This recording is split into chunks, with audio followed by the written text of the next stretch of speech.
What you are about to see is a short amateur homemade video to help the uninitiated take to gardening in these COVID times. I've entitled it Man Mein Haath. Good afternoon, ladies and gentlemen. My name is Dr. Praveen Rodriguez. I'm a dermatologist by profession, but gardening has been both a passion and a hobby. Allow me to take you through my tiny rooftop garden and show you what I call the ABC of gardening. As you know, in medicine, ABC stands for airway, breathing and circulation, the three most important pillars of emergency medicine. A in gardening is aesthetics. Always begin your garden with a little bit of aesthetics. Here you see a tiny nursery with hydroponics for the kids.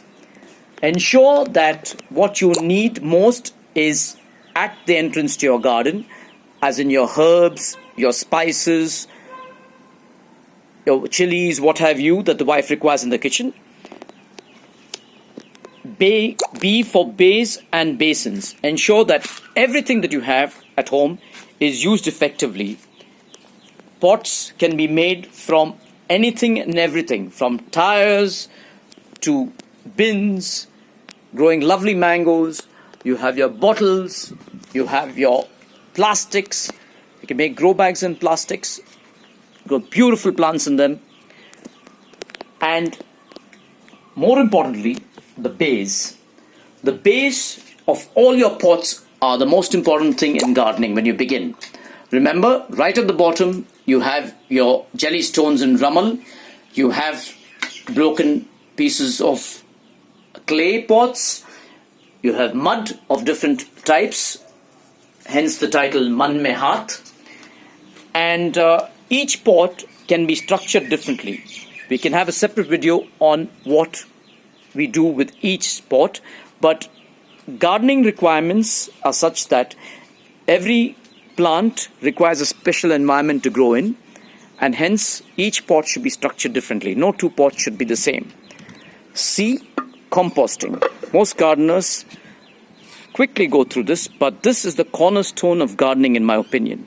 It takes care of all your house waste, especially when the municipality don't come by. Takes approximately 1 to 3 months for good compost. As you can see it, the holding pot. To the trained dermatologist, it's a bit dry in there. But as we dermatologists are wont to say, if it is dry, wet it. And if it is wet, dry it. Use your pots, space them well. D, directions. Direction, direction and direction is very important.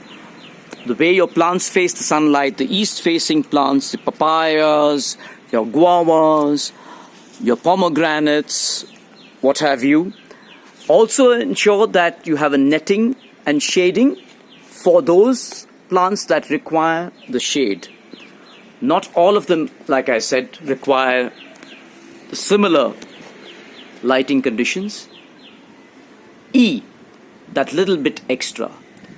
Hydroponics for the kids. You can create them with curd pots or whatever you have, and ensure that one drains into the other, so you save on your watering. And once you're finished with your individual watering, your beverage boxes can also be used as effective containers to grow beautiful strawberries. Use your space well and use different levels of your space to grow different things. Use your coconut husks. It's very good for keeping pests away if you grow the right plants. All your trellises. This is off-peak season, mind you. And we have lovely passion fruit and gherkins. These are the trellises that you can create from what you find in and around your area. These are cabling wires that were chucked out on the street below, which I picked up and used. Anything and everything goes in a garden, and you can customize it for yourself. If you can't find anything, just feel free to throw the kitchen sink at it.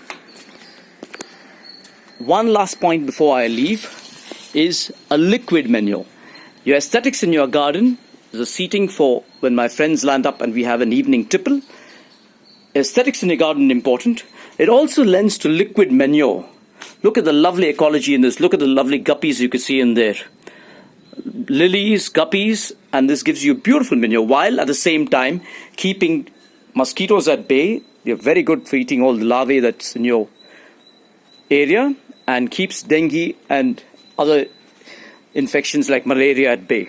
If you want to get that step further and become a little more technical, you can even resort to your own little water harvesting without anybody's help. Just a little water in a pipe coming down there. The pipe is sawn off, and you have a little muslin cloth with a little sand at the bottom, and you get good potable water which you can grow fish in and even take to a little culture.